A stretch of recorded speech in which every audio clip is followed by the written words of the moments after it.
Big boss ಮನೆ ಮಂದಿಗೆ ಹೊರಗೆ ಬಂದ ಮೇಲೆ, ಬಿಗ್ ಬಾಸ್ ಮನೆಯಿಂದ ಹೊರಗೆ ಬಂದ ಮೇಲೆ ಈ ಡಾಕ್ಟರ್ ಕನ್ಸಲ್ಟೇಷನ್ ಅಗತ್ಯ ಇದೆನಾ? ಮೆಂಟಲ್ ಡಾಕ್ಟರ್ ಕನ್ಸಲ್ಟೇಷನ್ ಅಗತ್ಯ ಇರುತ್ತಾ? ಆ, ಬೇರೆಯವ್ರಿಗೆ ಗೊತ್ತಿಲ್ಲ. ಹಾ. ಮೇ ಬಿ ನನಗೆ ಥೆರಪಿ ಹೆಲ್ಪ್ ಆಗಬಹುದಿತ್ತೇನೋ ಗೊತ್ತು, ಬಟ್ ಅದೇನೋ ಹೇಳಕ್ ಆಗಲ್ಲ ಮ್ಯಾಮ್ ಕರೆಕ್ಟ್ ಆಗಿ. ಎಲ್ಲರಿಗೂ ಐ ಕಾಂಟ್ ಬೇರೆಯವ್ರದ್ದು ನಾನು ಐ ಕ್ಯಾನ್ ಸೊ ನಂದು ಹೇಳ್ಬೋದು. ನನ್ ಹೊರಗೆ ಬಂದ್ಮೇಲೆ ಏನಾಯ್ತು ಅಂದ್ರೆ ಐ ಸ್ಟಾರ್ಟೆಡ್ ಫೀಲಿಂಗ್ ಲಿಟಲ್ ಎಲ್ಲಿದ್ದೀವಿ ನಾವು, ಯಾಕಂದ್ರೆ ಅದೇ ಒಂದು ಪ್ರಪಂಚದಲ್ಲಿ ಬದುಕ್ತಾ ಇರ್ತೀವಿ ನಾವಲ್ವಾ. Okay. ಲೈಕ್ ನಾನ್ 70 ಡೇಸ್ ಇದ್ದೆ.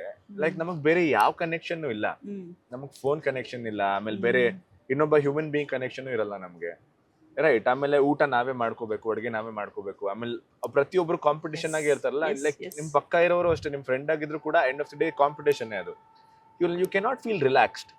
ಅದು ಹೊರಗೆ ಬಂದ್ಮೇಲೆ ಏನಾಯ್ತು ಅಂದ್ರೆ ಸಡನ್ಲಿ ಇಷ್ಟು ಜನ ಬರಕ್ ಸ್ಟಾರ್ಟ್ ಮಾಡಿದ್ರು, ಇಷ್ಟೊಂದು ಟ್ರಾಫಿಕ್ ನೋಡಿದೆ, ಆಮೇಲೆ ಊಟ ಅದು ಇದೆಲ್ಲ ಬಂದಾಗ you start going into own shell ತರ.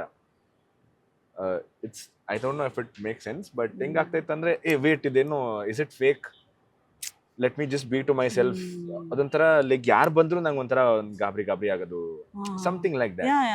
ಇವಾಗ ಯಾರೇ ಒಂದು ಜೆನ್ಯೂನ್ ಆಗಿ ಮಾತಾಡ್ಬೇಕಂತ ಬಂದ್ರು, ಇವಾಗ ಫೋನ್ಸ್ ಬರುತ್ತೆ, ಅವೆಲ್ಲ ಏನಾಗುತ್ತೆ, we are not use to phone for so long ಅಲ್ಲ. ಇವಾಗ ನಂಗೆ ಫೋನ್ ಹಚ್ಬೇಕಂದ್ರು ಏನ್ ಮಾತಾಡೋದು ಇವ್ರ ಜೊತೆ.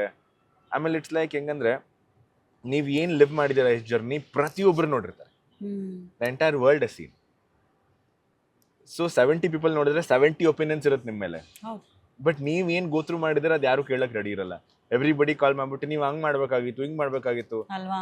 ಅದೊಂದು ಪ್ರತಿಯೊಬ್ರು ಫೋನ್ ಮಾಡಿ ಅದನ್ನ ಹೇಳಿದಾಗ ಯು ವಿಲ್ ಫೀಲ್ ಲೈಕ್ ನೀನ್ ಹೋಗಿ ಮಾಡ್ಬೇಡಪ್ಪ, ನಾನ್ ಮಾಡಿರೋದು ನಾನು ಮಾಡಿದೀನಿ. ಯಾಕಂದ್ರೆ end of the day it's a 24 hour show ma'am.